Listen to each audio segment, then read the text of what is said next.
Et si on allait faire un tour au pays de Soundiata Keita?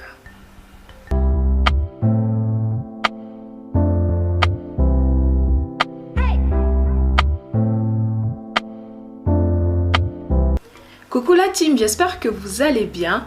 Pour ceux qui ne me connaissent pas, je m'appelle Seti. Sur cette chaîne, j'aborde différents sujets. Et là, je suis en train de faire une série de vidéos sur les différents pays. Et aujourd'hui, destination le Mali, pays de Soundiata Keita, mais également pays des grands royaumes africains. Le Mali, pays en forme de papillon, est un pays situé en Afrique de l'Ouest. Sa superficie est de 1 241 238 km², ce qui fait de lui le plus vaste pays en Afrique de l'Ouest après le Niger. La capitale est Bamako, Bamako, ville des Trois Caïmans, ou tout simplement Bamako, surnommée la ville coquette. Ses principales villes sont Kay, Ségou, Mopti, Sikasso, Koulikoro, Tombouctou, Kidal et Gao.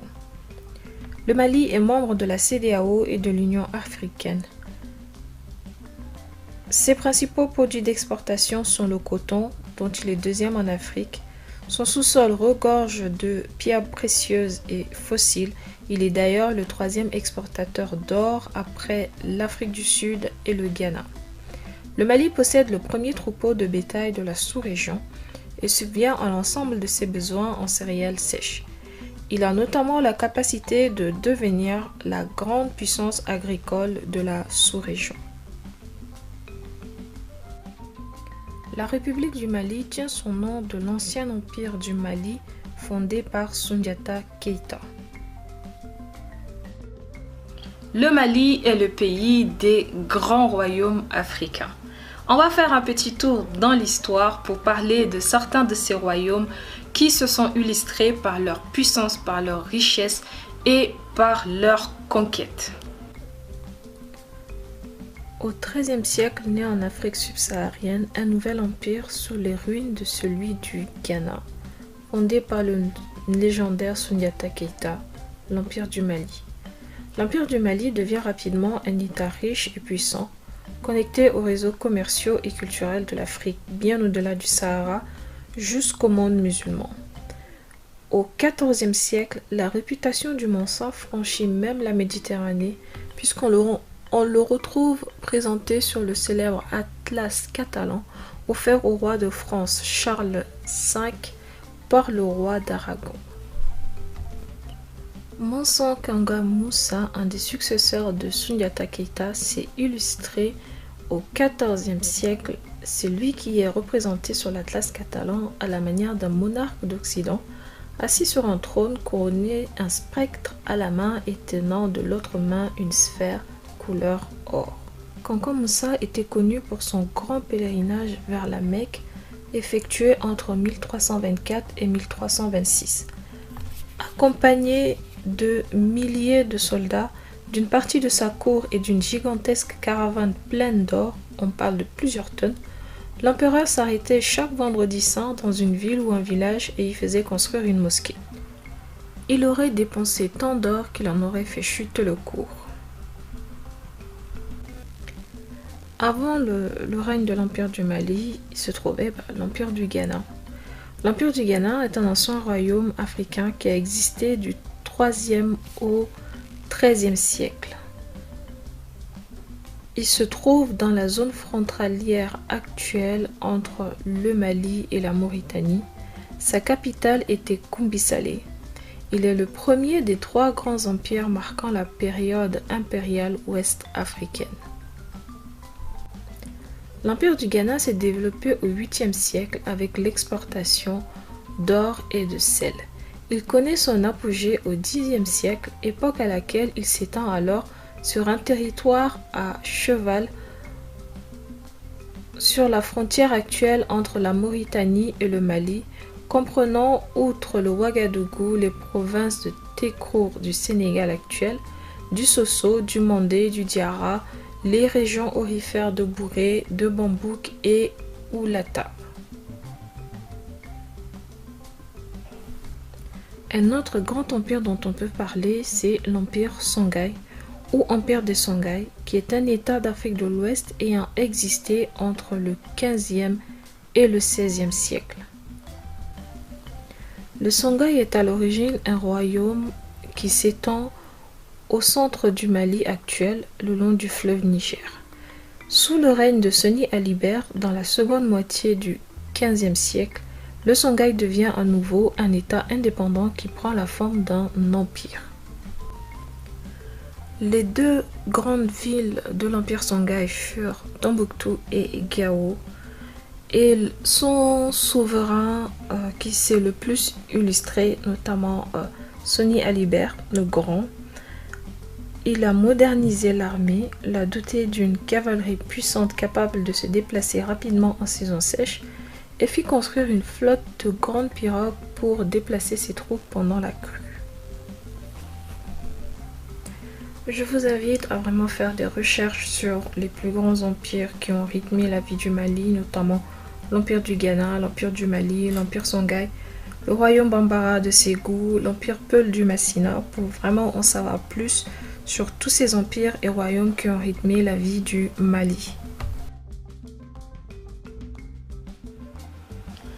Au Mali, la tradition tient un rôle important dans l'équilibre de la population et également de la société.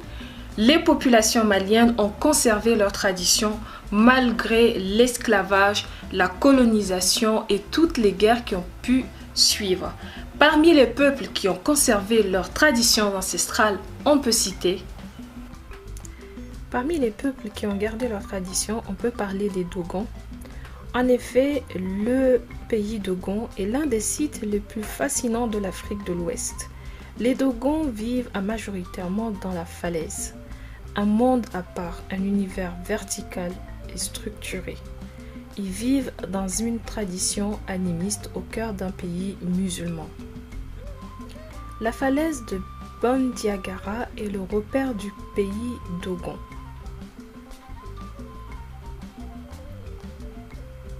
La plupart des villages Dogon ont été bâtis dans cette zone d'éblouis, un véritable chaos rocheux incultivable à l'exception de quelques champs minuscules.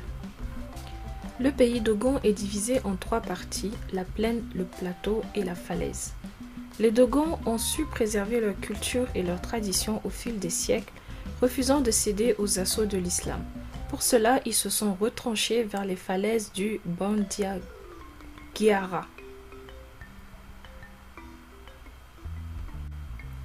La falaise de Bandiagara est classée au patrimoine mondial de l'UNESCO. Je vous invite à en savoir plus sur les Dogons, notamment sur leur rite, leur tradition, leur danse des masques et toute la culture qu'ils ont conservée au fil des siècles. Vous en apprendrez énormément, notamment sur l'Afrique. On ne peut pas parler du Mali sans parler des Bambara. Les Bambara, qui sont un peuple mandingue de l'Afrique de l'Ouest sahélienne, établi principalement au Mali. Ils formaient le royaume Bambara de Ségou d'Afrique de l'Ouest. Ils parlent le Bambara. Les Bambara sont l'ethnie majoritaire au Mali. Ils sont aussi présents en Guinée, au Burkina Faso, en Côte d'Ivoire, en Gambie, en Guinée-Bissau, en Mauritanie, au Niger et au Sénégal. De nombreux rites et traditions du passé sont présents aujourd'hui dans leur culture, qu'ils soient musulmans ou autres. Les Banama ou Bambara sont originaires du Mandé. Ils auraient quitté cette région pour échapper à la domination des Malinké à l'époque de l'Empire du Mali, d'où leur nom qui signifie ceux qui ont refusé de se soumettre au maître. D'autres traduisent cette étymologie par ceux qui ont refusé de se soumettre à l'islam. Il faut préciser que le Mali est un carrefour géographique, mais également un carrefour humain. En effet, il existe de nombreuses ethnies au Mali, parmi lesquelles on peut citer les Touaregs, les Maures, les Peuls, les Bambara, les Malinké, les Dogons, les Bobos et plein d'autres. Ils ont su vivre ensemble dans une harmonie plus ou moins parfaite. La tradition orale a gardé sa place auprès du peuple malien, notamment chez les Mandingues. En effet, ces derniers ont conservé les djeli ou le djeli, si je ne me trompe pas, désolé si je le prononce mal, les griots d'antan qui, eux, sont la mémoire de la généalogie des familles. Ils déclament lors des cérémonies ou tout simplement lorsqu'ils sont sollicités la généalogie d'une famille ou d'une personne. Et donc, ces griots-là ont conservé cette tradition orale et également la mémoire concernant les familles de lignée en lignée. Et ils peuvent vous donner des informations vraiment intéressantes, importantes et conservées de génération en génération dans certaines familles.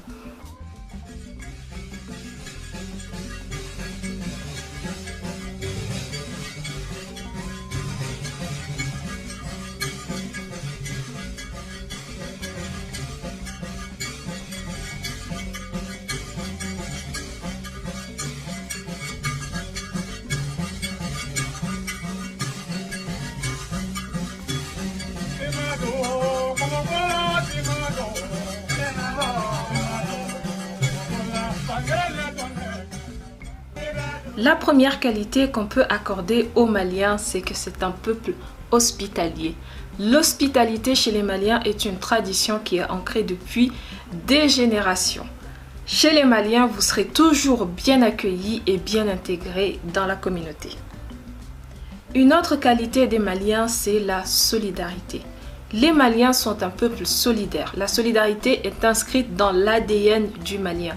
Vous verrez les Maliens toujours se soutenir mutuellement et soutenir leur communauté du mieux qu'ils peuvent.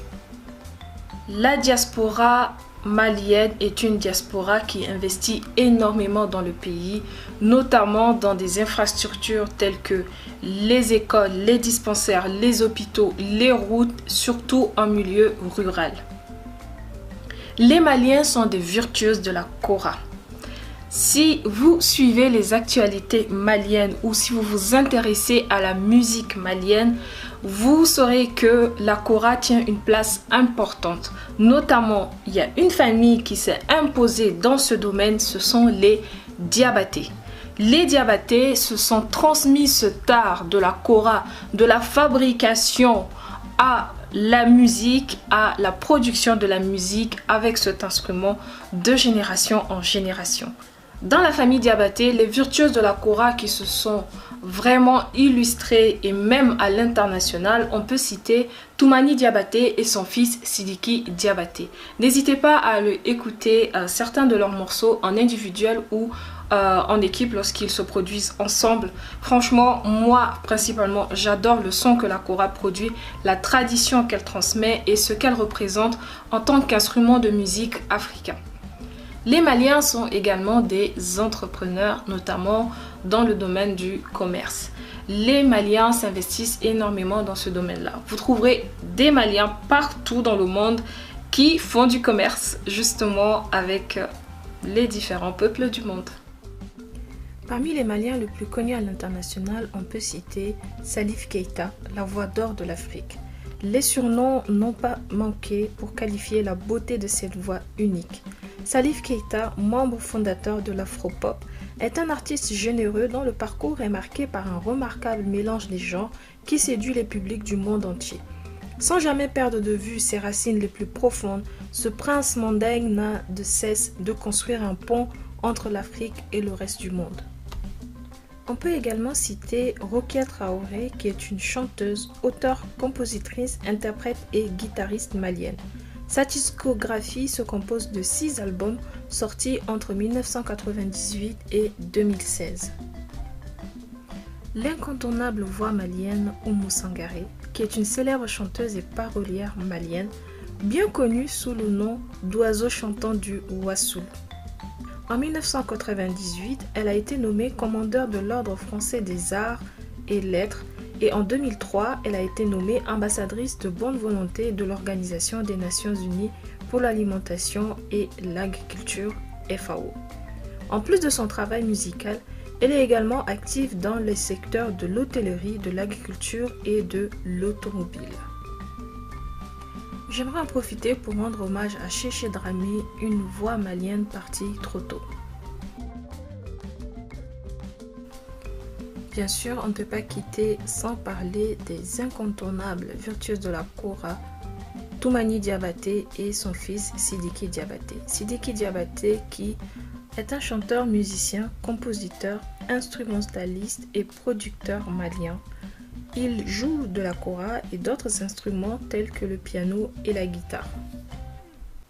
Sur le plan littéraire, l'écrivain malien qui s'est le plus illustré est Amadou Hampâté-Bâ, qui est un ethnologue, écrivain, défenseur de la tradition orale, notamment Peul, membre du conseil exécutif de l'UNESCO de 1962 à 1970. Il y lance d'ailleurs son appel qui est devenu une formule proverbiale. En Afrique, quand un vieillard meurt, c'est une bibliothèque qui brûle.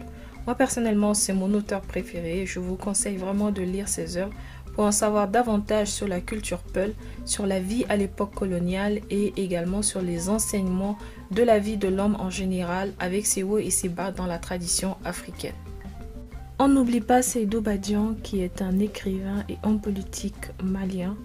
Son roman le plus célèbre est Sous l'orage. Moi, je l'avais en programme scolaire lorsque j'étais à l'école, au collège. Je ne sais pas si vous l'avez lu.